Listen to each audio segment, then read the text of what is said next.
நான் எளிமையான பொண்ணுன்னு என்னை எம்ஜிஆருக்கு கேட்டா. ஏழ்மையான பொண்ணுன்னு என்னை எம்ஜிஆருக்கு கேட்டாங்க.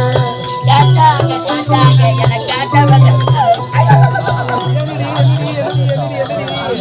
நான் எளிமையான பொண்ணுன்னு நீ எளிமையான பொண்ணு என்னை எம்ஜிஆருக்கு கேட்டாங்க.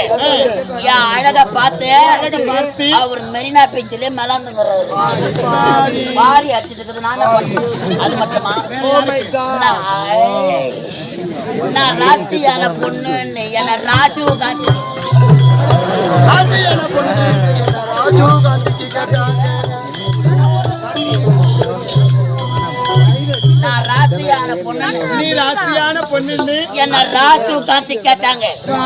பெரிய ஆளுக்கு தான் கேட்டிருக்கேன். என் அழக பார்த்து அவரை பாம்பு போட்டு குளுக்கோஸ் போயிட்டாங்க.